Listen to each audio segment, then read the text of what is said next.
In the name of the Father, the Son, and the Holy Spirit. Amen. Lord, Ama namin, sumasalangit ka, sambahin ang ngalan mo, mapasa amin ang kaharian mo, sundin ang loob mo dito sa loob para na sa langit. Bigyan mo kami ng sa araw-araw sa amin para na pagkatao ng sa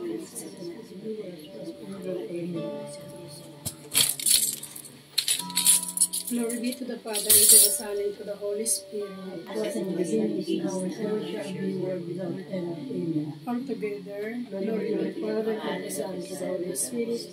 As it was in the beginning, now and ever shall be, world without end. Amen. Lord, marami pong salamat na nakarating kami dito ng mapayapa. Lord, marami rin pong salamat sa aming mga kalusugan, sa araw-araw na binibigay niyo mga biyaya. Lord, yung mga wala pa po dito, hawiin niyo po ang daraanan nila na makarating po dito sa lugar na po sa Dominican. Lord, basbasan niyo rin po ang tahanan ni Sister Queenie, naway maging mapayapa lahat ang mga nakatira dito sa pangalan ni Jesus. Lord, basbasan niyo rin po ang gagamitin niyo na maghahayag ng inyong mabuting balita na si Brother J.R. Ignacio. Balutin niyo po siya ng malabay niyong pakpak. Naway ang lumabas sa kanyang bibigang mumutawi sa kanya bibigyan mga salita niyo lamang. Kaya Lord, sa inyo po ang lahat ng papuri, pasasalamat. To God be the glory, and in Jesus' name, amen. Nakpakan natin ang ating Panginoon. nakabukas na. Amen. Amen. Tayo iindak at sasaya sa ating Panginoon dahil langit ang ating nadarama. Amen. Sumaya tayo sa ating Panginoon. Oh, hallelujah.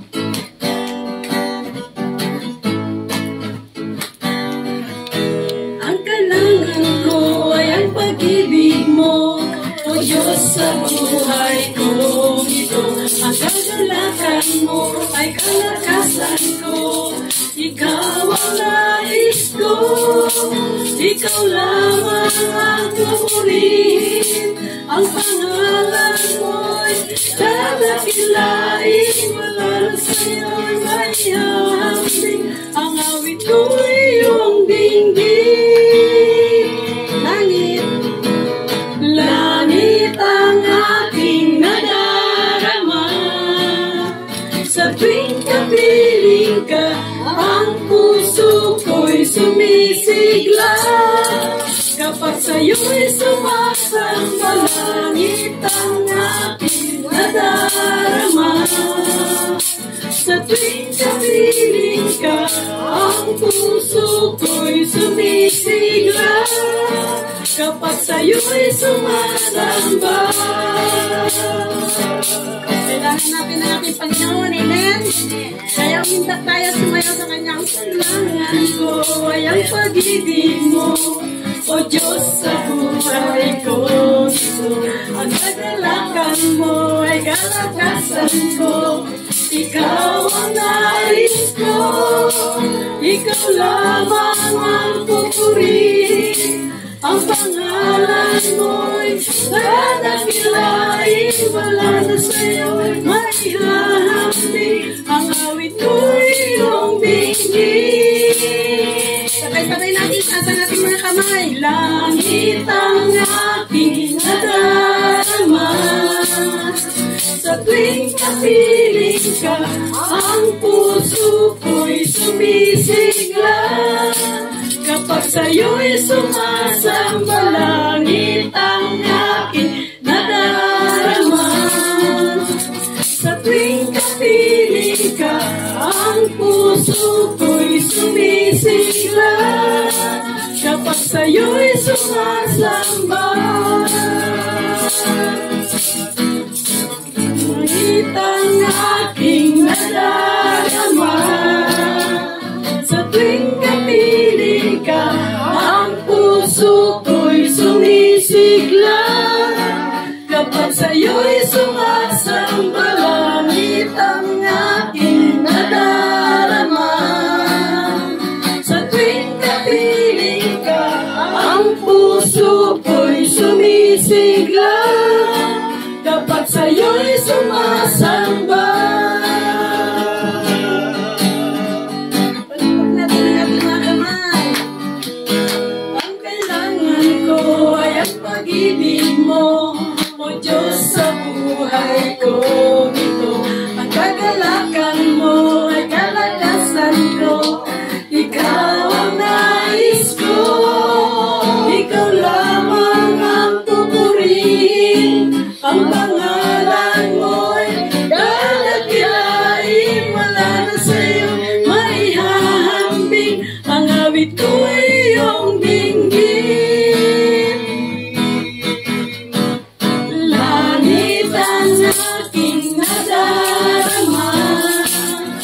Sa tuwing kapiling ka, ang puso ko'y sumisigla. Kapag sa'yo'y sumasamba, langit ang aking nadarama. Sa tuwing kapiling ka, ang puso ko'y sumisigla. Kapag sa'yo'y sumasamba, kapag sa'yo'y sumasamba, kapag sa'yo'y sumasamba,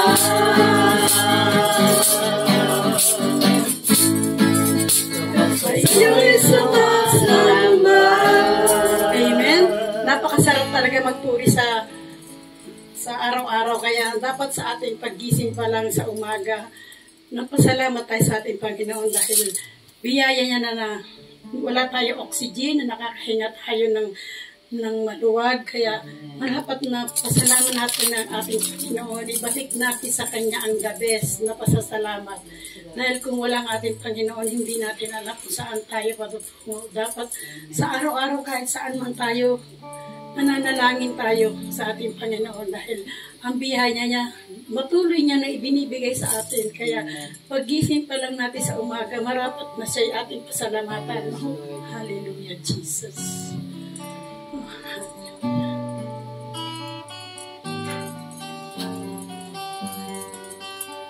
hallelujah. Paggising sa umaga, naalala ka, nasasabi ang puso ko na makapiling ka. Umawit, sumasamba, sumasayaw sa'yo, naghihintay ng pangusap mo. Pagising sa umaga, pagising sa umaga, naalala ka, nasasabi ang puso ko, nasasabi ang puso ko na makapiling ka, Lord, kapiling ka. Umawit, sumasamba, sumasayaw sa'yo, naghihintay na pangungusap mo. Ayaw ko magkulang sa'yo, Panginoon. Ayaw ko magkulang ng kapangyarihan mo. Ayaw ko magkulang ng kabanalan mo. Jesus, dakila ka, tanging sandigan ko. Lakas ko ay nanggagaling sa'yo. Ayaw ko magkulang, ayaw ko magkulang ng kapangyarihan mo.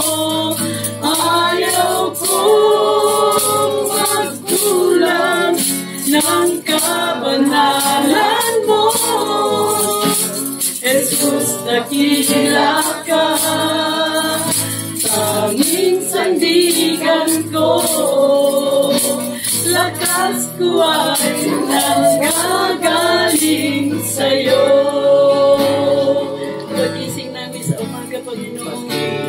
Sa umaga, naalala ka namin, Lord. Naalala ka, nasasabik ang puso. Nasasabik ang puso ko na makapiling ka. Umaawit, sumasamba, sumasayaw sa'yo, naghihintay ng pangungusap mo. Ayaw kong magkulang, ayaw kong magkulang ng kapangyarihan mo. Ayaw kong magkulang ng kabanalan mo. Jesus, dakila dakila ka, tanging sandigan ko, lakas ko ay nanggagaling sa'yo. Sabihin natin sa ating Panginoon, ayaw natin magkulang. Ayaw ko magkulang ng kapangyarihan mo. Ayaw ko magkulang ng kabanalan mo. Jesus, dakila ka, tanging sandigan ko, lakas ko ay nanggagaling sa'yo. Nanggagaling sa ating mga puso, sabihin natin, pag-ising natin sa nanggagaling sa'yo, lakas ko ay nanggagaling sa'yo. Lakas ko ay nanggagaling sa'yo.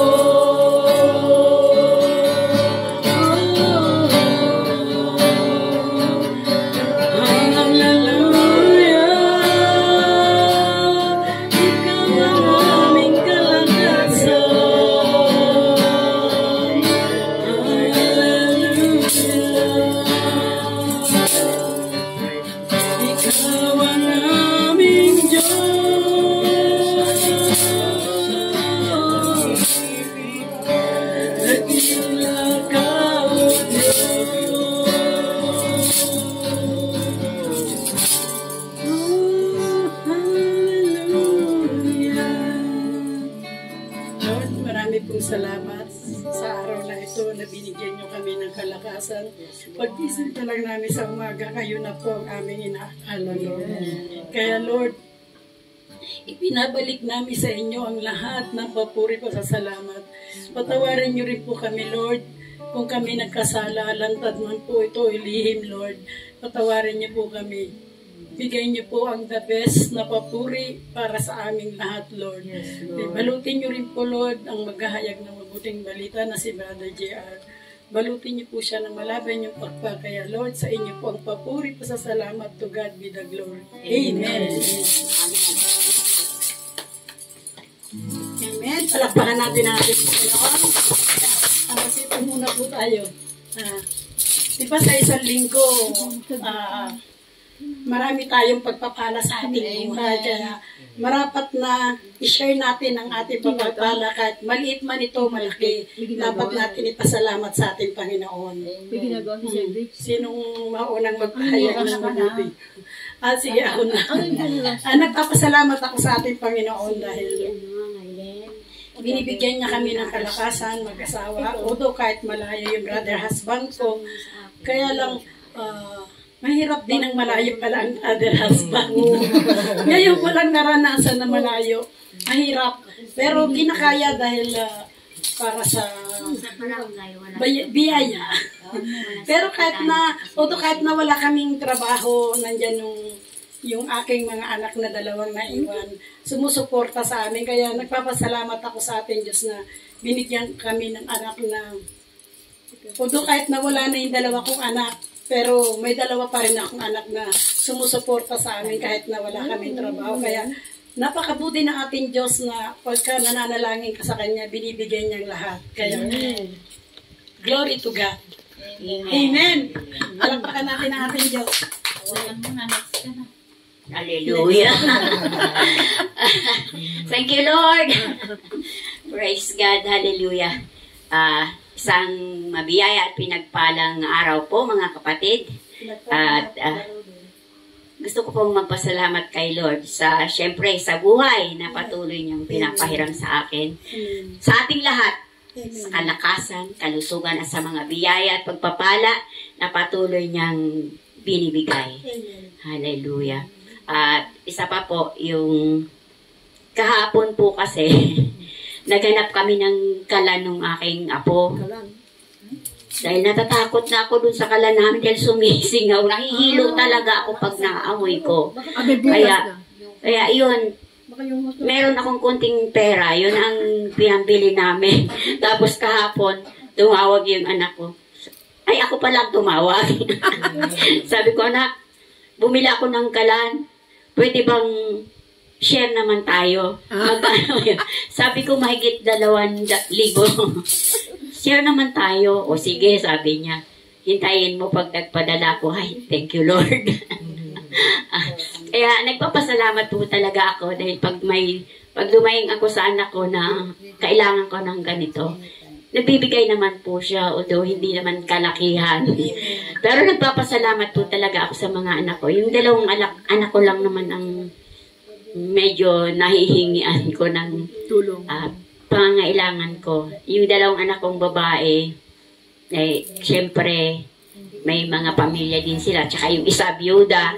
Kaya hindi na po ako sa kanila. Kung may maibibigay ako, yun po, nagbibigay ako dun sa byuda. Kasi mag-isa na lang din naman siya, konti lang kinikita. Nag-aaral yung 2 anak, college na din, at saka elementary. Pero sa awa ng Diyos, nakakasurvive naman po sila. Kahit wala na yung kanilang, yung provider nila. At syempre po sa mga kapatid ko, nagpapasalamat ako na sila yung naging pamilya ko, mga pamangkin ko, dahil super naman po talaga kung sila ay magmahal. Hallelujah. Yun po ang gusto kong maranasan din ng mga apo ko, yung sila ay magtulungan para, sabi ko nga, kung sakali man magkapamilya kayo, kung ano yung nakita nyo sa amin na example, mabuting ehemplo, yun ang susundan nyo. Kaya, nagpapasalamat naman po ako dahil mababait naman po sila. At sabi ko nga, sa ngayon, medyo talagang yung pag-asikaso ko sa kanila ay nandoon. Kaya naman siguro, sabi ko, pag tumanda na ako, hindi na ako makagalaw. Sila naman. Kaya, sana po, sa ating mga may edad na, kahit na medyo, sige, okay lang, tuloy lang po tayo. Hanggat kaya po natin, tuloy lang po. Kaya yun po ang pinagpapasalamat ko kay Lord, yung kalakasan na patuloy niyang binibigay sa akin. Lord, maraming salamat po at sa iyong mga kamay, pinagkakatiwala ko ang aming mga buhay, kaligtasan at sa iyo ang papurit, pasasalamat. Amen. Talagang ang Lord talaga kumikilos. Kahit na isa lang ang nananalamin sa buong pamilya, nalalaman ni Lord yun eh. Si Sister Lina kasi mapagpakumbaba. Kaya binibigyan din siya ng biyaya ni Lord, pati mga anak niya. Para ako din, mga apo ko, naalagaan ko. Mas akin din, 2 kong apo. Pero nagpapasalamat din tayo sa Diyos na binibigyan tayo ng kalakasan ni Lord. Kaya humawak lang tayo sa ating Panginoon. Amen. Amen. Sino pa po ang maghayag? Sister Esther. Ikot daw. Turuan na ito. Hallelujah. Purihin siya siya. Lord, narito po kami muli. Maraming salamat po sa pagkakataon na naman na ito na kami po ay nagsama-samang muli sa pagpurit, pagpapasalamat sa iyo, Yahweh. At gusto kong ibalik sa iyo ang pasalamat sa lahat ng mga biyayang patuloy mong kaloob sa aming buong pamilya, sa aming kapatiran. Higit ay ang kalusugan, kagalingan sa bawat isa sa amin. At bagamat sabi nga maraming pagsubok dumadaan halos araw-araw, may mga pagsubok tayong dinadaanan, pero salamat sa Diyos dahil nandyan pa rin siya na gumagabay sa ating lahat. At nung isang gabi kasi alas 9 yata yung anak kong si Bunso, si Buntis, sabi niya, ma, parang yung baby ko parang ang hina-hina kumilos. Sabi niya, tapos tumawag siya sa doktora niya, si Doktora Ramos. Sabi naman ni Doktora, punta ka ng hospital. Kung saan hospital ang gusto mo. Sabi niya kasi carry naman yung kumpanya nila. So, pinili niya ang BGH dahil nandun nga yung auntie niya at saka yung pinsan niya doon mismo sa delivery ng mga bata doon sa yung panganganak. Oo. So, tapos nung pumunta kami doon, in short, salamat sa Diyos dahil nung natapos yung check-up naman, normal naman. Kaya sabi ni Doktora, yung hindi niya pagkilos, parang ano lang, hindi naman delikado ano man dahil malapit na kanya yung kabuhanan mo. Kaya kumbaga, pumipesto na, gano'n, sabi niya, kaya bihira mo na siyang nararamdaman na malikot. Sabi niya kaya, yun, parang nawala rin yung nervyos niya. Nervyos ko siya, pero sabi ko nga, mahirap talaga yung, gano'n, parang na rin ako naninibago eh. Kaya sabi ko, kung ano, sabi ng lektora, gabi na ma, sabi niya, hayaan mo yung gabi, may raming sasakyan. Sabi ko gano'n, kaya salamat sa Lord at maayos din naman yung baby silang mag-ina. At dalangin ko, Lord, na nawa po sa oras ng paglabas ng baby sa panahon niya at kalooban mo ay maging normal sila at malusog silang pareho na mag-ina. Kasi sabi ni doktora, malaki yung baby. Sabi niya, kaya sabi ko, bawasan mo kayang kumain. Carbohydrates. Sabi naman, ang sarap naman kasing kumain, sabi niya. Sabi ko, pinababayan ko na lang para at least pag umiriman, may lakas siya. Mahirap naman na mag-dieta. Bakit pati yung baby mag-dieta? Lord, maraming salamat po. At doon sa business naman nila, sabi nga, hindi naman sa talagang yung business, hindi mo alam kung kikita o hindi. Parang up and down, sabi nga. Parang sugal yan na hindi mo naman inakala na mag-boom agad, ganun. O Ilocos, opo. At sabi nga ni Brenda, parang ano na siya, yung nalalambot na kasi hindi nila napapalabas yung talagang kita sa isang araw sana. Pero sabi ko, ganyan talaga anak sa umpisa. Umpisa pa lang naman kasi yan. Umiikot naman yan. Malay mo isang araw, sa susunod na buwan. Sabi ko, basta at least yung time ng kontrata nyo, hindi naman siguro pababayaan ni Lord na diretso naman yung isang taon na wala naman kayong makikita dyan. Hintayin mo lang, sabi ko, dahil sa lahat ng panahon pa naman ay may itinakda ng Panginoon.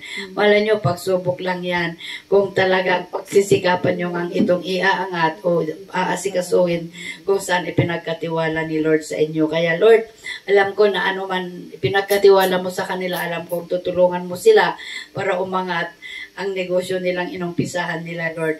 Kasi sabi ko nga, noon na kung hindi kikita, Lord, wag mo nang hayaan na mapapunta sa kanila yung pwesto. Pero kung yun naman ay ikabubuti nila sa pamilya namin, ay tulungan mo sila. Yun lang naman sa akin. Ayaw kong kumontra. Kasi nasa iyo naman lahat ng kapangyarihan para tumulong o iangat ng isang bagay. Kaya sa iyo namin, Lord, pinagkakatiwala ang lahat. At maraming salamat din po nung anniversary ng Trinidad. Ay hindi ko rin po inaakala na kasi nung si Sister Pina kasi halos tatlo kaming may hawak na langis. Hallelujah. Tapos sabi ni Sister Pina sa akin, ikaw na sis, sabi ko, kasi hawak na niya. Ewan ko kung ikaw na, sabi niya sa akin. Lumapit naman ako kay Brother Fidel. Tapos nung ibibigay ko yung langis, sabi niya, ikaw na ang maglagay. Sabi niya sa akin, sabi ko, Lord, sabi ko, salamat, sabi ko. Pero noon po talagang pinapangarap ko rin na mag-anoint. Oo. Pero sabi ko, hanggang dream lang yung isip ko. Pero nung araw na yun ay pinagkaloob ni Lord. Kaya sobrang blessed ako. Sabi ko, Lord, wala na akong mahihiling pa. Kasi yung mga kahilingan na kahit konti na mga paglilingkod, ay pinagkakaloob sa iyo ng Panginoon. Kaya Lord, maraming salamat po sa mga biyayang pagtitiwala mo na bagamat hindi kami karapat-dapat na mga anak mo na gampanan ang tungkulin mo. Pero sa kabila ng lahat ng aming mga pagkukulang, pagkakasala, ay patuloy mo pa rin kaming ginagamit sa kapanahonan. Kaya Lord, maraming salamat pong muli sa lahat-lahat na patuloy mo kaming pagkalooban ng kalakasan. Sabi nga, kahit anong edad, anong sitwasyon, go lang sa paglilingkod. Kaya maraming salamat, Ama, sa lahat-lahat na dahil sa iyo, marami kaming narating sa buhay. Amen. Amen. Amen. Ang kinin mo kasi Sister Esther na mababaya pa ang panganganak ng anak mo. Amen. Claim ko Ang na. kanin mo na rin po na magiging boom ang kanilang negosyo. Amen. Lord, thank you. Malakas ang inyong pananampalataya. Pero, yun ba yung buntis sa Manila? Sa kanilang donut? Mindanao, iba. Sa Mindanao. Yung nasa Smart noon, yan ang donut. Nasa Smart noon. Hindi yun sa Manila. Good morning po sa ating lahat. Magpapasalamat lang po ako kay Lord sa anak ko na 10 days siyang hindi nakapasok sa trabaho niya, gawa na inuubo siya. Sobrang matigas ang ubo niya, hindi siya makahinga, humihingal nga pag gumalaw. Pero hindi naman siya sinisinat. Pero sabi ko sa kanya, kasi nangyari na yan noon sa kanya din na magpaayaw-ayaw pa siyang magpa-confine. Kaya sinundo siya ng ambulance noon. Ngayon, sa takot ko dahil kami nga lang dalawa, tapos ang sitwasyon niya ganun. Pero naggagamot naman siya. Pinipilit ko lang na magpa-confine. Ayaw niya. Kasi okay naman wala naman akong lagnat. Itong matigas lang ang ubo. Pero lumalabas yan ng araw ng mga dialysis days niya. Tapos, sabi ng doktor niya, magpa-x-ray siya, baka may tubig yung baga niya, ma-pneumonia siya. Salamat kay Lord, nung nag-x-ray siya, normal naman. Thank you Lord, yun ang aking hinihiling sa kanya dahil naranasan na nga niya noon na nag-oxygen din siya. Pero ngayon, dahil sa x-ray na ganun ang result, nagpasalamat po ako kay Lord talaga. Ngayon, nandoon siya ngayon sa Assumption kasi sabi ng doktor niya, magpatodaiko siya, baka mabantayan yung puso niya dahil nga yung hinga niya, hindi lang dahil matigas ang ubo niya, o baka daw naapektuhan yung puso niya, kaya nandoon ngayon sa Assumption. Pero inaangkin ko kay Lord na normal po ang result niya. Yun naman din ang sabi niya, Mama, i-ano ko lang ito, ang bang i-undergo ko lang itong todaiko para kung ano man mapaghandaan yung enlargement of the heart daw. So, sabi ko, wag anak, i-claim natin magaling katulad sa pa-x-ray mo, na akala natin may tubig, normal naman. So, ito ngayon, i-claim natin. Wala pa yung result, pero i-claim natin. Kasi malakas ka naman at i-pray natin na hindi magbabago yung kalakasan mo. Ganon pa rin. So, nagpasalamat ako kay Lord na sa mga days na nagkasakit siya, nasa bahay, hindi siya nakapasok, hindi niya kami pinabayaan. Na kami lang, every now and then, pinapaalalahanan ko siya, nak, yung gamot mo. So, yun lang, pinanghawakan ko lang si Lord na gabay namin siya sa araw-araw. Amen. Salamat po, Lord, sa gabay mo at pag-iingat sa amin. Thank you po. Amen. Mga lingkod talaga ng Diyos hindi pinababayaan. Amen. Lalo na si Sister Luminda. Lagi siya nga nalangin. Nadugtungan pa ni Lord ang buhay ng anak mo. Huwag lang tayong bumitaw kay Lord. Kasi pagka bumitaw tayo kay Lord, hindi na natin alam kung saan tayo punta. Ako na lang. Ako talaga sa dami ng pagsubok na dumating sa buhay ko. Pero hindi ako bumitaw kay Lord. Amen. Kaya huwag tayong bibitaw kay Lord. Amen. Amen. Siya lang daw. Helen. Aray ko po nakapunta ka dito. Aray ko. Salamat ka sa Diyos. Malakas ka na, sexy ka. Gusto ko na. Napababaywan ka ako. Gusto ko naman pasalamat kay Lord. Siyempre sa araw-araw, buwan-buwan, yun. Up to date naman lahat. At kalusugan, Lord. Naman. Financial, kalusugan. At kahit mag-isa lang ako sa taas, wala. Basta kakain, kakape, yun na, wala na. Walang problema.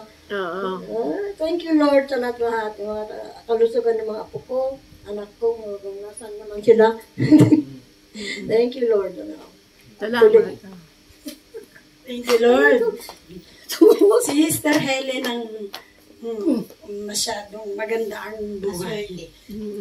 Binibiyayaan siya lagi ni Lord, yung mga anak niya. Swerte rin siya sa mga anak, kaya Huwag tayong magsasawa sa mga anak natin na mangaral, sabihan natin na ganito. Kasi tayo ang halimbawa sa kanya ng mga anak. Hindi, itong hindi ko lang masagot na kaya undecided pa. Pinipilit ako ng anak ko talaga kung kailan ako mag-decide puntang Canada. Sabi ko, undecided pala kasi mahirap iwanan yung may border ka sa silong. Hindi ko alam, pagka wala ko, gagawin nila ang gusto nila, di ba? Kaya sabi ko, undecided, sabi ko, bakit undecided? Hindi ko alam. Ibigay mo na lang ng pera. Ikaw ma, puro ka pera. Puro ka pera. Ano ngayon? Ang hingin ko, hindi pera. Sabi ko, bahala na kung kailan. Saka ngayon, paano ngayon, winter, nakikita ko yung ginagawa nila. Alos yung kotse nila, nakubara na ng ice. O lahat. Sabi ko, Magpahala ka ng ice. yan lang, Lord. Ayaw ko kung kailan. Ako magpapatato ako.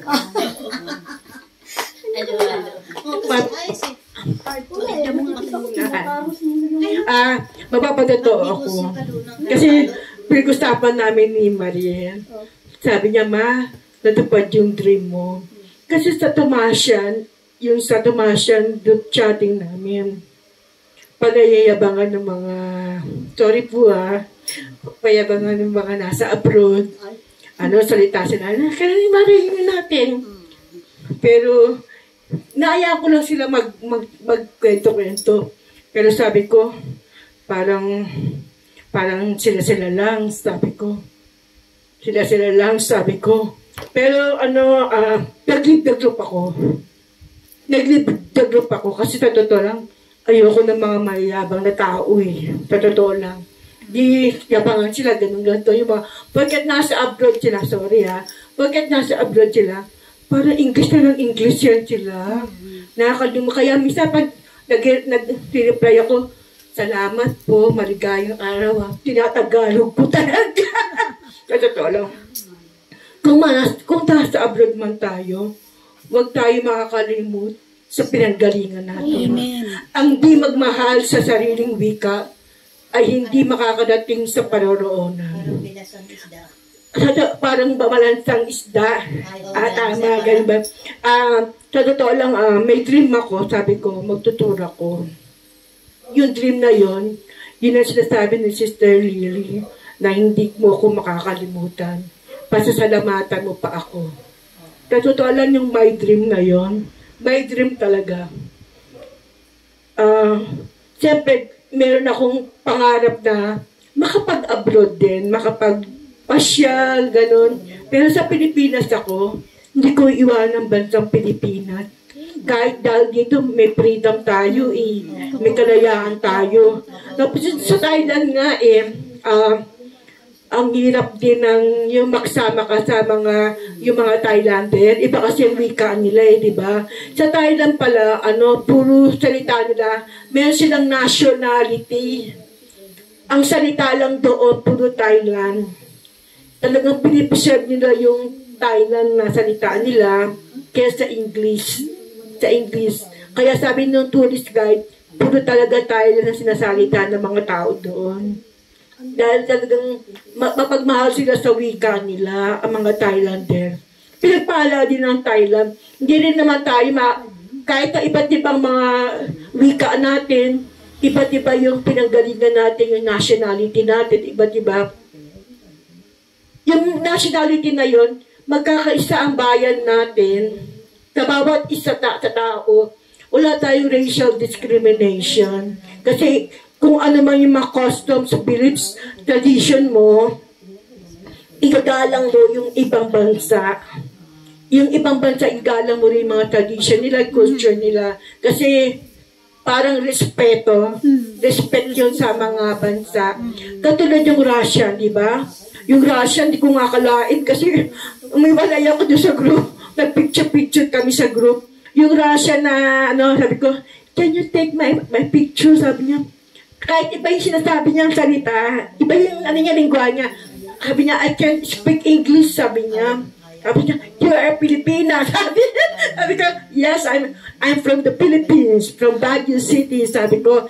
Pero nakakaintindi siya, pero hindi siya makapagsalita din ng English. Kasi ang Russian talaga, Russian din Hindi sila yung mga ibang bansa kasi katulad China, gusto din the Chinese din, di ba?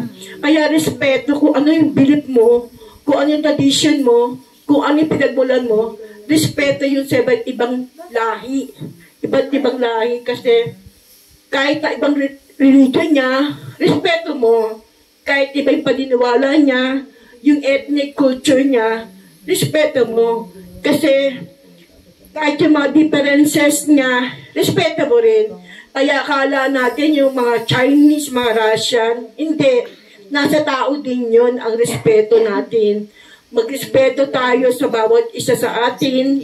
Dahil pag nagrespeto ka, dalawig ang bawat isa sa atin. Ay, yun nga yung respeto. Kapag may nagsasalita, respetohin natin. Huwag tayong magdadalda. Ayun, respeto natin sa bawat isa. Yun nga yun. Kapag may ang preacher, respetohin natin, galangin natin yung nagsasalita. Para maging, respeto natin sa sarili yun eh. Kapag nagrespeto ka sa sarili mo, respeto mo rin yung ibang tao. Kaya, ganun. Ang pagiging Kristiyano ay marespeto. Marespeto. To God be the highest glory. Amen. Amen. Thank you, Lord. Amen. Talaga naman bawat isa dapat na magrespetuhan. Kahit anong mga lahi man yan, o lahi niya, anong lahi. Oo. Basta marunong kang rumespeto sa kanila, gagalangin ka. Oo, tama. Kaya, makinig na tayo ng mabuting balita. Tayo. Bakit sabi? Saan tayo napunta na lahi? Amen. talaga ng respeto. Amen. Hallelujah.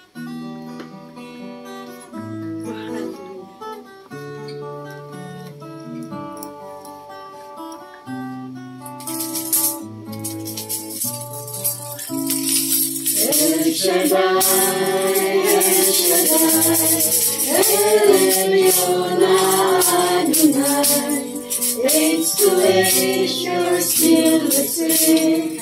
By the power of your name, El Shaddai, El Shaddai, Elkamkana Adonai. We will praise and lift you high, El Shaddai. Through your love and through the ram, you saved the son of Abraham. Through the power of your hand, you turned the sea into dry land. Through the altars on your knees, you are the God who really sees. And by your might, you set your children free. El Shaddai, El Shaddai, El Elyon Adonai. Age to age, you're still the same. By the power of your name, El Shaddai, El Shaddai, Elkamkana Adonai. We will praise and lift you high, El Shaddai.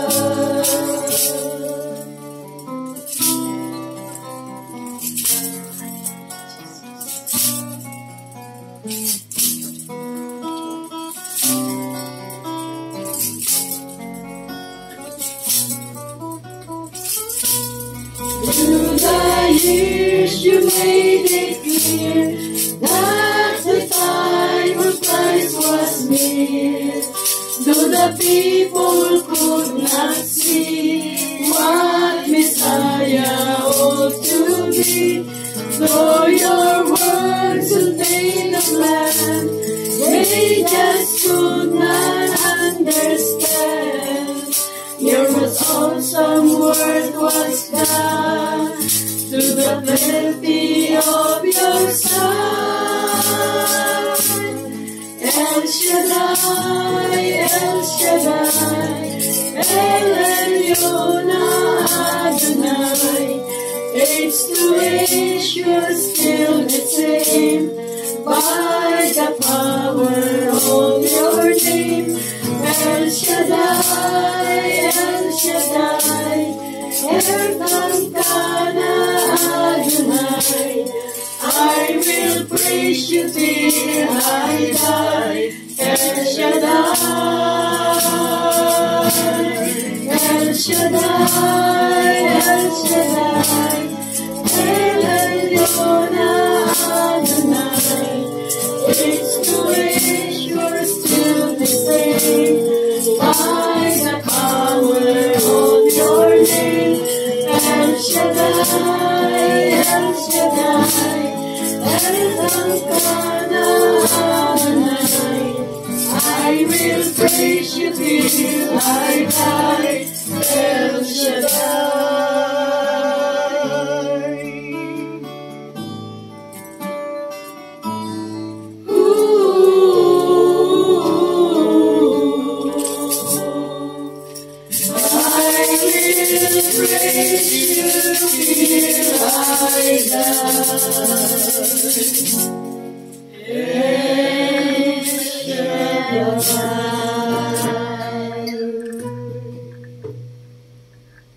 Ama naming Diyos na makapangyarihan sa lahat, Yahweh El Shaddai, Panginoon, muli sa araw na ito kami nagpapasalamat sa buhay na iyong kaloob sa amin.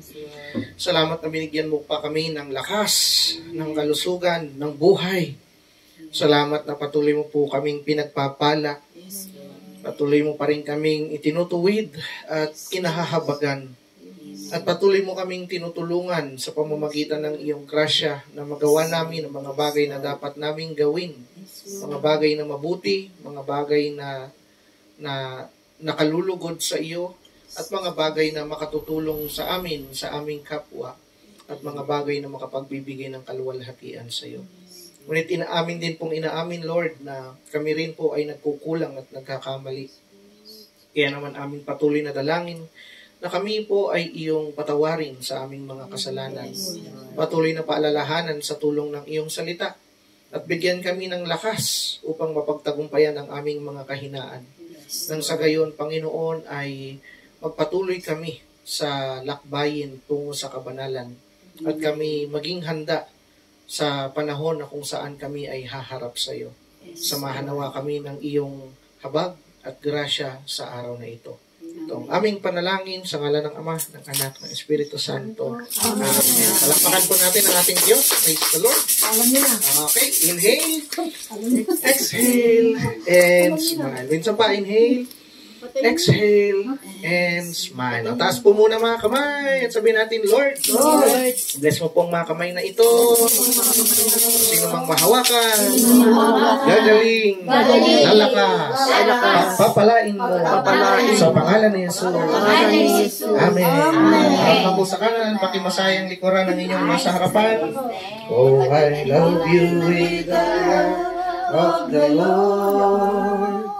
Yes, I love you with the love of the Lord. I can see in you the glory of my King. Yes, I love you with the love of the Lord. Oh, mahal kita sa Panginoon. Oh, mahal kita sa Panginoon. Nakikita ko sa iyong mga mata na mahal kita sa Panginoon. Okay, palakpakan po natin ang ating Panginoon. At nilay po ulit tayo para sa ikatlong linggo ng Kwaresma. Sa darating na linggo, papasok na po tayo sa ikatlong linggo, kaya patuloy nawa tayong samahan ng Lord. John chapter 2, verse 13 hanggang 22 yan. Okay po, John 2:13 to 22. Ito po yung gospel natin on the third Sunday of Lent. Ito po yung pagmamalasakit ni Kristo para sa templo. Okay? So, malapit na ang Pasko ng mga Hudyo. Kaya pumunta si Jesus sa Jerusalem. Nakita niya sa templo ang mga nagtitinda ng mga baka, tupa at kalapati, at ang mga namamalit ng salapi. Kumuha siya ng lubid at ginawa iyong panghagupit. At ipinagtabuyan niyang palabas ang mga nagtitinda, pati na ang mga baka at tupa. Isinabog niya ang salapi ng mga namamalit ng pera at ipinagtataob ang kanilang mga mesa. Pinagsabihan niya ang mga nagtitinda ng kalapati, alisin ninyo rito ang mga yan. Huwag ninyong gawing palengke ang bahay ng aking ama. Naalala ng kanyang mga alagad ang sinabi ng kasulatan, ang malasakit ko sa iyong bahay ang tutupok sa akin. Dahil dito'y tinanong siya ng mga pinuno ng Hudyo, anong himala ang maipapakita mo upang patunayang may karapatan kang gawin ito? Sumagot si Jesus, gibain ninyo ang templong ito at sa loob ng 3 araw ay muli ko itong itatayo. Sinabi ng mga Hudyo, 46 na taong ginawa ang templong ito at itatayo mo sa loob lamang ng 3 araw? Ngunit ang templong tinutukoy ni Jesus ay ang kanyang katawan. Kaya't nang siya'y muling nabuhay, naalala ng kanyang mga alagad ang sinabi niyang ito at sila'y naniwala sa kasulatan at sa sinabi ni Jesus. Mga kapatid, ang mabuting balita ng ating kaligtasan, pinupuri namin Panginoon Jesus. Praise the Lord. Sige, pwede na po muna tayong maupo. Salamat sa Diyos at nilay po tayo saglit. Amen. Amen. Actually, yung topic natin ngayon, on the 3rd Sunday of Lent, patungkol sa pagmamalasakit ni Jesus sa templo, lagi naman po natin itong naririnig. Di po ba? Ay napasimulan na kanina sa patotoo. Patotoo. Ang salitang respeto. Ayan. Sabihin niyo po, respeto. Respeto. Ayan. Okay. So, kung mapapansin natin, sa buong account ng gospel, probably, ito yung point na kung saan ay pinakita ni Jesus na marunong din pala siyang magalit. Di ba? Mapapansin natin, lagi siyang accommodating, lagi siyang mahabagin, lagi siyang nariyan para unawain ang kalalagayan ng tao. Pero ito yung pagkakataon na kung saan para yatang nakainom si Lord. Nagwala, kumbaga, no? Tinaob yung lamesa nung palitan ng pera, pinakawalan yung mga baka, hinagupit, ano? Talaga yung mga baka para lang mag-alisan doon. Yung mga kalapa, yung nagtitinda ng kalapati, itigil niya yan. Hello? Andiyan po kayo. Sa madaling salita, parang nag-amok yata si Lord. Ang Panginoong Jesus nung pagkakataong ito. So may isang side na kung saan, sabi naman natin na si Jesus, never naman siya talagang nagkasala. Hello? Andiyan po kayo. Pero dito, may ipinapakita sa atin ng Panginoon na may tamang paraan ng galit. Hello? Andiyan po kayo. May tamang paraan ng pagpapakita ng galit to the point na hindi tayo nagkakasala. But what is the main point of the gospel for today? No, the main point of the gospel for today, kaya naman nagalit si Jesus kasi hindi na nirespeto ng mga tao yung templo. Kawalan ng respeto sa tahanan ng Diyos. Hello, andiyan pa po kayo. Ano? At kanina lang sa mga patotoo, yun na nga, no? Kumbaga parang magsabi ka na ng hindi maganda sa ibang tao, pero sa Diyos wag, hangga't maaari, respeto natin ang Diyos. Amen. So yun po yung point ng ating gospel ngayon. So in relation with our season today, Lenten season, which is meron tayong tinatawag na prayer, fasting, and almsgiving. So, pag-usapan po natin ito. Amen. Okay? So sabihin niyo po, respeto. Respeto. Yan. Lack of respect, oo nga naman. Isa yan sa mga nakakagalit. Sino dito gusto binabastos? Wala. Siyempre, gusto wala. natin nire-respeto tayo. An eye for an eye. Gets niyo po, parang nakita niyo po dito, no? Hindi nagagalit si Jesus para sa ganang kanyang sarili, kundi nagalit siya kasi binastos na kasi ang Diyos Ama. Binastos na ang templo na kung saan itinturing na tahanan ng Ama. Hello, niya po kayo. So itong dahilan kung bakit nasisira, kawalan ng respeto, itong dahilan kung bakit nasisira ang ating relasyon, una sa ating sarili, relasyon sa ating kapwa, ikatlo, relasyon natin sa Diyos. Amen. Kawalan ng respeto, lethal ito. Kaya kumbaga parang tinuturuan tayo ng Panginoon sa gospel natin ngayon na matuto tayong gumalang, matuto tayong respeto. So paano natin nawawalan paano nawawala ang ating respeto sa ating sarili? Number 1, pag inaabuso natin ang ating katawan. Sinabi naman ng salita ng Diyos, ng ating katawan ay templo ng Espiritu Santo. At paano natin inaabuso yung templo paano natin inaalis yung respeto sa templo ng Espiritu Santo? Pag inaabuso natin, yun ang dahilan kung bakit marami tayong sakit, karamdaman. Amen po ba? Amen. Kasi inabuso natin ang ating katawan. Kailangan nating maintindihan na ito ay biyaya sa atin ng Panginoon, ang ating katawan, kaya dapat nating alagaan. Ikalawa, nawawala yung respeto natin sa ating sarili pag hindi natin dinidisiplina ang ating sarili. Kaya yung iba, kumbaga parang mababa ang respeto sa atin kasi tayo mismo na may-ari ng katawan natin, hindi natin nire-respeto maging ang ating mga sarili.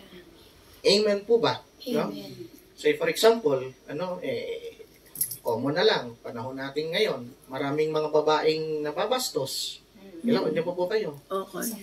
Kapag pinaswitan ng lalaki, parang galit. No?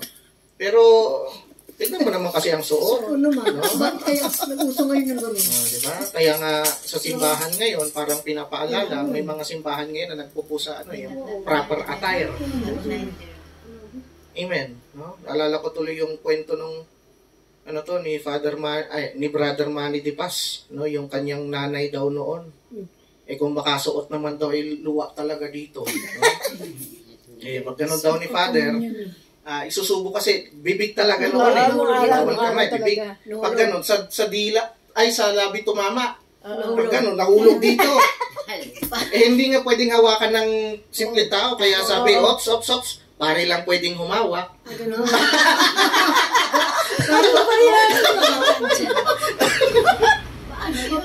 Paano yun?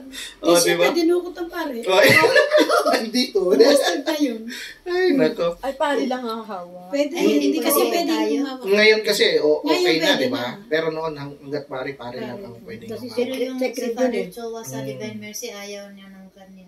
Kasi nga, pare lang ang pwedeng humawak. Yes, po. Oh. Nasa old right kasi si Father Chua.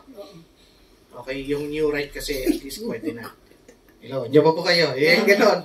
Kaya ang hirap nga naman, sususuot ka ng ganon. Maraming tao ngayon na nababastos kasi wala rin naman kasing, kumbaga parang binastos na rin sarili dahil sa itsura. Gets niyo po. No? May mga tao ngayon na parang inaaway din ng iba. No? Kasi kumbaga parang sa sarili niya, hindi na rin niya ginalang. Diyan po kayo. So isa po yun sa, kumbaga parang nasisira yung relasyon natin sa sarili natin kapag hindi rin natin nire-respeto either yung ating katawan or yung ating pangalan. Ayun. Pangalan, minsan. Buong pagkatao mo. Opo. Minsan wala tayong respeto sa ating katawan, inaabuso natin.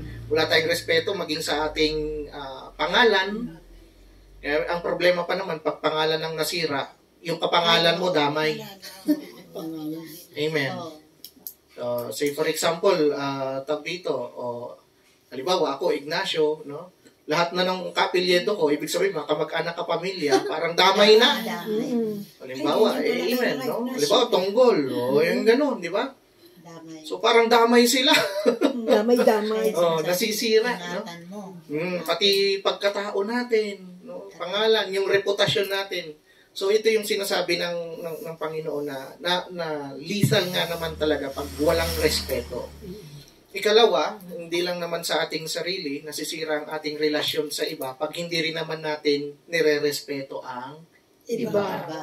Alala po ninyo, nung nagmisa si Father Jeff sa atin nung Sabado, meron tayong prayer, fasting, and almsgiving. Maraming taong gumagawa nito, pero yung isa hirap gawin. Ano yun? Love your enemy. Ang tanong, paano tayo nagkakaroon ng enemy? Simple lang. Either hindi natin sila nirespeto o tayo ang hindi nire-respeto. Kaya nagkakaroon ng kaaway. Walang respetohan sa isa't isa. So, isa sa mga paraan upang makaiwas tayo sa away, respeto na lang. At kung may away man, respeto pa rin ang solusyon. Ano po, yun po yung pinapaalala sa atin. Kasi may mga bagay na kailangan nating tanggapin na magkakaiba ang ating mga pananaw.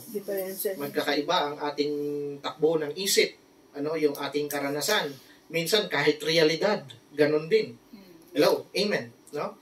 Nasisira ang ating relasyon sa ating kapwa kung hindi natin kayang igalang kung sino ang tao na yon, yung pangalan niya, yung dignidad niya, yung dangal niya.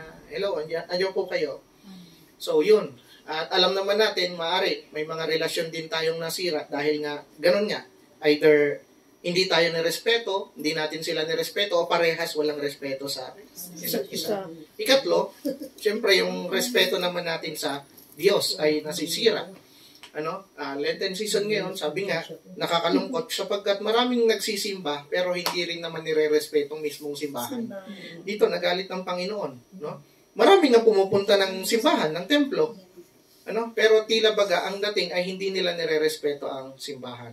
So, ang tanong dito ay mali ba talaga yung pagtitinda sa harapan ng simbahan? Ang sabi ng, kalimutan ko na kung sino yung theologian na yun, ang sabi niya, hindi naman talaga mali, yung ginagawa na nagtitinda sa harapan. Kasi, tawag dito, malalayo kasi, kumbaga ito yung templo, tapos yung mga dumadayo, malalayo ang lugar. Paano pag may nakalimutan?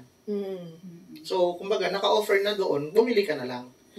Ang hindi naman talaga yung bentahan ang kinagalit ng Panginoon, kundi probably ang kinagalit doon ng Panginoon na kawalan ng respeto sa Diyos doon ay yung honesty ng tao. Ano yun? Usually kasi sa bentahan, uso lokohan. Tama?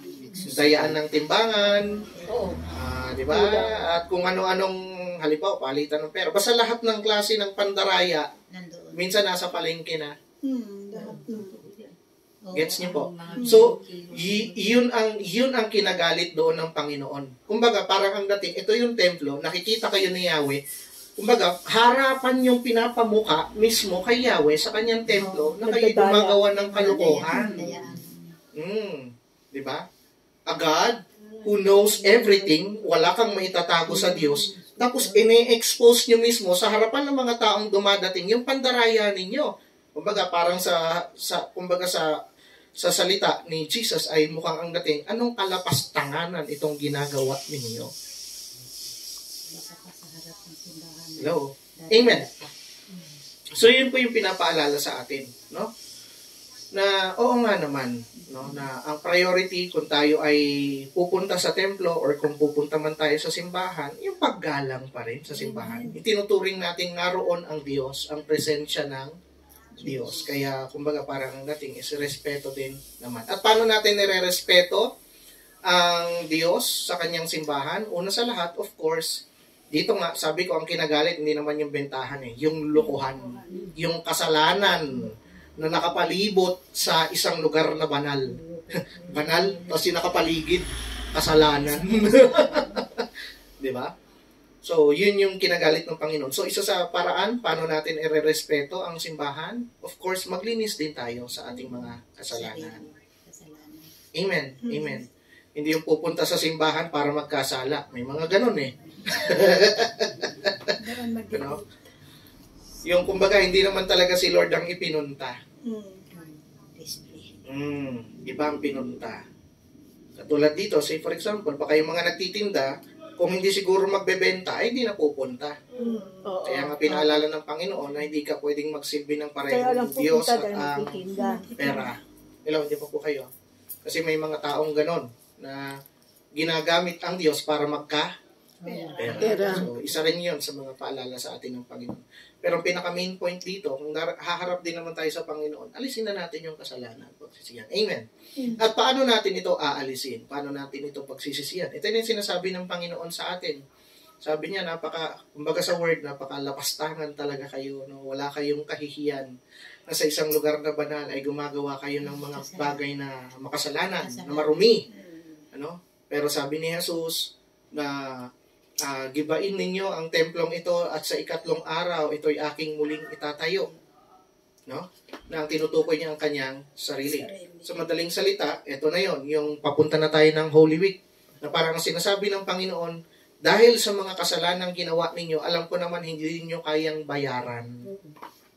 Hindi niyo kayang bayaran ang lahat ng mga kalapastanganan na ginawa ninyo. So ako na lang ang aako ng parusa. At dahil sa pag-ako ko ng parusang yan, hahantong ito sa aking kamatayan. Pero gusto kong sabihin sa inyo na hindi ako matatalo ng kamatayan. Ako'y mabubuhay muli.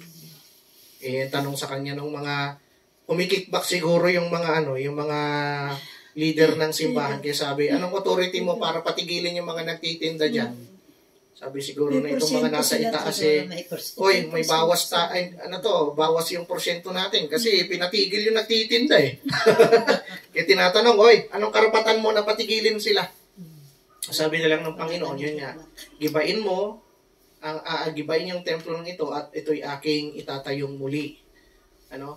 Na parang ipinapaalala sa atin ng Panginoon, kahit kayo, mga nangunguna dyan ay may kasalanan din. Pero huwag kayong mag-alala sapagkat yung kumbaga sa akin, hindi nyo man makita ang aking kapangyarihan, ipapakita ko ito after 3 days. Tatalunin ko ang kamatayan. Tatalunin ko ang kasalanan. So there is no other way pa rin talaga na ma-restore yung mga nasirang relationship natin sa ating sarili. Hello? Amen? Maraming tao ngayon galit na sa sarili nila. Nasira yung relasyon sa sarili.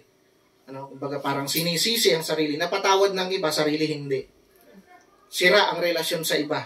Hindi mapatawad yung mga kaaway o hindi man lang talaga makapag-reconcile o sira ang relasyon sa Diyos. Sa tindi ng kahihiyan, ayaw nang magsimba. No? There's no other way to restore that broken relationship but to come again to Jesus Christ. Amen. No? Kasi sabi ng Panginoon, alam ko naman hindi mo kaya. So inaako ko na yung hirap, yung bigat ng iyong pasaning. Katulad niya, di ba? Yung sorrowful mystery. Sabi ni Jesus sa first sorrowful mystery, the agony in the garden, kung pwede lang, Ama, wag na. Masyadong mabigat, di ko kaya. Pero sabi niya, kalooban mo pa rin ang masusunod. Tapos second sorrowful mystery, scourging at the pillar. So bakit inalaw ng Panginoon na siya ay masukatan sa kanyang laman? Kasi in reparation yun for the sins of the flesh. Doon yun. Inaako ng Panginoon, bakit siya nasukat sa laman? Inaako ng Panginoon yung kasalanan ng tao dahil sa kanyang laman. Yung sins of the flesh. Sa scourging at the pillar, inaako ni Jesus yung kaparusahan na ginawa ng katawan na to dahil sa tawag ng laman. Next, no? Crowning with thorns. Ito, common ito, no? Na ang Panginoong Jesus ay hari, pero bakit pinayagan siya bilang hari ay nilagyan ng koronang tinik? Kasi ang totoo ay tayo ang naghari sa ating sarili. Gusto natin na masunod. So madaling salita, isa sa mga common na kasalanan ng tao, kayabangan. Kaya sunod-sunod ang ating kasalanan kasi ang yayabang natin. Feeling natin tayo may-ari ng ating katawan. Minsan feeling natin tayo may-ari ng mundo. Walang makapipigil sa atin, no? Wala tayong sasantuhin kahit sino. Baga parang ganon. Pero inako pa rin ng Panginoon. Siya ang umako ng hirap sa pamamagitan ng pagdalagay sa kanya ng koronang tinik. Sumunod? Carrying of the cross.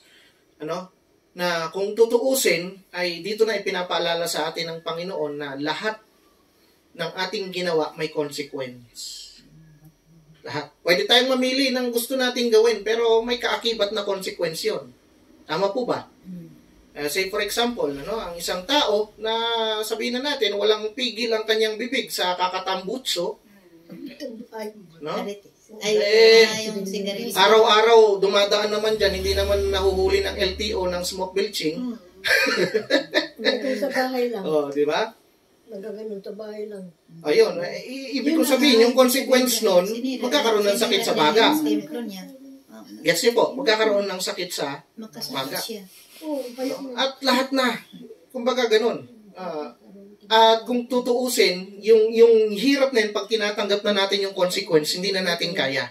Actually, kapag inaako na ng tao yung bunga ng kanyang tinanim, ng masamang tinanim, anong nasasagot ng tao? Diyos ko.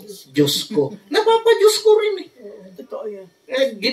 Lahat ng klase ng kalokohan ginawa, ngayong umaani na, Diyos ko, Diyos ko. Hello? Amen. Yun na yung purpose ng carrying of the cross. Kumbaga, nakikipasan ng Panginoon sa consequence ng ating kasalanan. Dumating sa point na 3 beses siyang bumagsak, pero pinasan niya pa rin hanggang Calvary. Sa madaling salita, ganun kabigat yung ating kasalanan, pero hindi niya tayo give up. Amen. Gets niyo po? 3 beses siyang bumagsak, pero hindi sinabi ng Panginoon, ang bigat mo naman! Yung cross ba? Bigat mo naman, diyan ka na lang! Sabay umalis, iniwan yung cross. Hindi, pinasan tayo ng Panginoon hanggang makarating sa Calvary.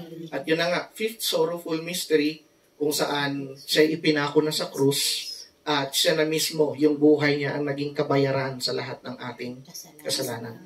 So there is no other way to restore the relationship that we have already destroyed. Yung relationship natin sa sarili natin, sa kapwa natin, sa Diyos, kundi ang Panginoong Jesus pa rin talaga. Amen. Magpasalamat tayo. Amen. At ano yung paalala sa atin ng simbahan? Paano natin tinatanggap ang ating Panginoon? Paano nare-restore yung ating relationship sa ating sarili, sa ating kapwa, at sa ating Diyos? Of course, buhay panalangin. Amen. Na lagi natin araw-araw, spiritually tinatanggap ang ating Panginoon na sinasabi natin, Panginoong Jesus, maghari ka sa aking puso. Maghari ka sa aking buhay. Kumilos ka, pinapayagan kita. Sa pamamagitan ng banal na Espiritu, ikaw nawa ang siyang manguna sa akin. Kaya napakahalaga araw-araw may buhay panalangin tayo. Amen. So tinatanggap natin si Jesus spiritually through the power of the Holy Spirit. Pero tinatanggap din natin si Jesus sacramentally sa pamamagitan ng banal na Eucharistia. Kung naniniwala tayo doon and hopefully tayo ay naniniwala na si Jesus talaga yun, ibig sabihin, every time na tinatanggap natin siya sa komunyon, pinapagaling tayo ng Panginoon. Amen. Hinihil niya yung mga sugat na nagawa natin, yung mga kapalpakan natin sa ating sarili. Amen. Sa ating sarili, sa ating relasyon sa ating kapwa, sa ating sa Diyos. Kaya, sabi nga, lahat ng misa ay healing mass. May pinagagaling. Either ang pinagagaling ang ating katawan, ang pinagagaling ang ating kaluluwa, ang pinagagaling ang ating relasyon sa ating kapwa, ang pinagagaling ay ang ating connection sa Diyos. At speaking of connection sa Diyos, paano din natin tinatanggap si Jesus? Of course, the sacrament of confession. Kasi sinasabi naman ng Panginoon na ang mga kasalanan ay hindi patatawarin kung ito ay hindi mo isinuko sa Panginoon o hindi mo ito ikinumpisal. Kaya napakaganda rin sa panahon natin ngayon, Lenten season, na ipaalala sa ating sarili na ikumpisal natin ang ating mga kasalanan. Amen. Kasi kapag kinukumpisal natin ang ating mga kasalanan, umaamin tayong makasalanan tayo. Amen. Amen po ba? Amen. So, ganun, nare-restore yung ating relasyon. At paalala sa atin ng Panginoon, na every time na nare-restore yung ating relasyon, dumarating ang kagalingan. Amen. Dumarating ang kalakasan. Amen. Dumarating ang kapayapaan. Amen. Dumarating ang kagalakan. Lahat na yan, sunod-sunod dumarating. Hindi man agad-agad, pero nakikita natin na dinadala tayo ng Panginoon sa kanyang kalooban. Amen. Hindi madali na sumunod sa kalooban ng Panginoon, pero ito maganda. Basta alam mo na nasa tamang lugar ka at sinusundan mo ang Panginoon, hindi ka mapapahamak. Amen. Amen. No? Hindi tayo mapapahamak. At yun actually ang mission natin habang tayo nabubuhay. Sabi ko nga, oo, yes, magpakabanal. Pero habang nagpapakabanal, ang isang bagay na wag sana natin napapayagan ay yung makalimot sa Diyos. Yung bumitaw sa Diyos o humiwalay sa kalooban ng Diyos. Kasi pag nangyari yun, paktay kang bata ka. Amen. Amen. Yung sabi ni Digong, wag mong susubukan, masisira ang buhay mo. Amen. At nangyayari yan, inuulit ko, nangyayari na nare-restore ang lahat, nagkakaroon tayo ng prayer life, ng yung pagtanggap sa komunyon, at the same time confession and everything, pag natututunan nating irespeto ang Diyos, irespeto ang kapwa natin, irespeto ang ating sarili. Inhale, exhale, and smile. Palapakan po natin ang ating Panginoon. Yan, at tayo po ay tumayo. Manalangin tayo sa ating Panginoon. Sa ngalan ng Ama, Anak, Espiritu Santo. Amen. Ama naming Diyos, nagpapasalamat kami na kami ay patuloy mong pinaalalahanan ng iyong salita. Kailangan nga naman talaga namin na irespeto ang mga bagay na dapat naming irespeto. At nangyayari ito sa tuwing tinatalikdan namin ang aming mga kasalanan. Sa tuwing nire-recognize namin ang iyong kabanalan. Mahiya naman kami sa aming sarili, Lord, kung patuloy na lang kami gumagawa ng kasalanan at wala kaming planong alisin ang mga bagay na ito sa aming buhay o baguhin ang mga bagay na dapat ayusin sa aming buhay. Help us, Lord, to have that grace. Humihingi kami talaga ng grasya sa iyo, Panginoon, sa pamamagitan ng pananalangin, sa pamamagitan, O Diyos, ng aming pag-aayuno, at sa pamamagitan ng pagpapakita ng kagandahang loob sa aming kapwa. Lord, humihingi kami ng grasya sa iyo. Ayusin mo kami. Baguhin mo kami.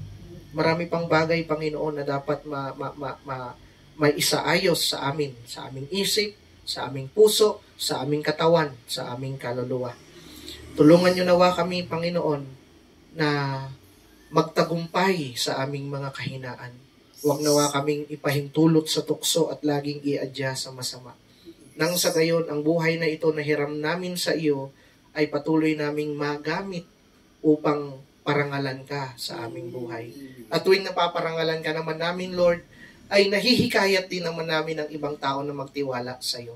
Kasi nakikita nila maganda ang resulta. Maganda ang bunga kapag nakakonekta kami sa iyo. Magaan ang buhay kapag kami ay nakakonekta sa iyo. Payapa, panatag ang buhay kapag kami nakakonekta sa iyo. At nakikita ng iba, Panginoon, na kami ay laging nasa ilalim ng biyaya at pagpapala mo. So tulungan mo po kami na panindigan ng aming pananampalataya upang magsilbi kaming buhay na patotoo sa iba.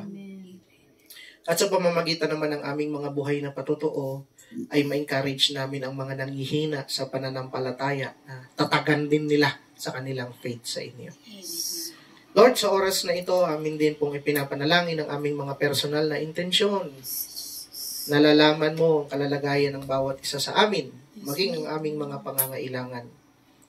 Aming hiling, Panginoon, na patuloy mo nawa na katagpuin sa oras na ito ang lahat ng panalangin na ino-offer para sa kagalingan, either ng aming katawan, o ng aming pamilya, kamag-anak, kaibigan, o kakilala na humihingi ng panalangin sa oras na ito. Katagpuin niyo po sila, nasaan man sila, mga tao, Panginoon, na may karamdaman. Abutin mo nawa ng iyong habag, palakasin, at ibalik ang nawalang kalusugan. Sa mga kapatiran na naririto, Lord, pagpalain mo nawa ang kabuhayan, ang pinanggagalingan, Panginoon, ang ibinubuhay sa pamilya. Lord, alam mo naman na kami, O Diyos, ay walang ibang matatakbuhan kundi kayo lamang. Kaya we claim, Lord, you are the Jehovah Jireh, the God who supplies all our needs, the God who is more than enough. Kaya patuloy nawa, ibuhos mo ang iyong masaganang biyaya at pagpapala sa aming buhay, sa aming pamilya, especially yung mga tao, Panginoon, na walang sawang tumutulong at sumusuporta sa amin para sa pamilya namin at maging sa gawain na ito, Panginoon. Alam mo naman ang puso namin para sa iyo, Lord. So, patuloy nawa, O Diyos, na kamtan namin mula sa iyo ang mga biyaya, O Diyos, para sa kaluwalhatian mo. Pinagpipray din namin, Lord, sa oras na ito, kapayapaan sa aming tahanan. Lord, kailangan namin ng iyong grasya upang matutunan naming mahalin ang bawat isa. Irespeto ang bawat isa, Panginoon. Sa tulong ng iyong pag-ibig, Panginoon, ay manatili kaming masayang nagsasama-sama. Ipagkaloob din nawa sa bawat isa sa amin, O Diyos, ang kagalakan sa gawain mo, Panginoon, sapagkat kami magkakapatid din naman sa gawain. At ikaw ang aming Ama. Kaya aming panalangin, Lord, pagkaisahin mo ang aming mga kalooban at patuloy, Panginoon, na sa aming pagkakaisa ay magtagumpay ang gawain mo dito sa Baguio at Benguet. At yan din ang panalangin namin, Lord, maging dito sa gawain, sa Mirador, Lord. I-bless mo po Sister Queenie, Sister Lina, Panginoon. Alam mo ang puso ng aming mga kapatid na ito, ang kanilang sakripisyo, ang kanilang pagmamahal, ang lahat, Panginoon, kanilang pagtitiwalay nilalagay sa iyo. Kaya we pray, Lord, patuloy mo pong ibuhos ang iyong grasya sa kanilang buhay, sa kanilang pamilya, maging sa gawain ito. Upang magsilbi, O Diyos, na ang gawain ito'y maging daluyan, O Diyos, ng iyong himala, tanda at pagpapala sa sino mang tatawag sa iyo. Dalangin din namin, Lord, na i-bless mo rin ang lugar na ito kung saan kami nagagawain. Samahan kami lagi ng iyong mga banal na anghel. Patuloy, Panginoon, nakasihan ng iyong banal na espiritu. At patuloy, Panginoon, sa pamamagitan ng presensya mo ay itaboy ang mga masasamang espiritu na nais sumira sa gawain ito. We believe, O God, ikaw ang Diyos na makapangyarihan sa lahat. At Lord, inaangkin din namin sa aming pagkakaisang pananampalataya lahat ng papasok at lalabas ng tahanang ito, pinagpapala mo at pinagpalak na nga sa banal na pangalan ni Jesus. Salamat, O Diyos, itong aming panalangin sa ngalan ng Ama, Anak, na Espiritu Santo. Amen. Palakpakan po natin ang ating Diyos. Pasalamat tayo kay Yahweh El Shaddai. Give thanks with a grateful heart. Give thanks to the Holy One. Give thanks because it's given Jesus Christ, His Son. Give thanks with a grateful heart. Give thanks to the Holy One. Give thanks because it's given Jesus Christ, His Son. And now let the weak say, I am strong. All of us strong. And the poor say, I am rich. All of us rich now. Because of what the Lord has done for us. And now let the weak say, I am strong. Let the poor say, I am rich. Because of what the Lord has done for us. Give thanks. We give thanks. We give thanks. Divine blessings, divine protection, divine power, power, power.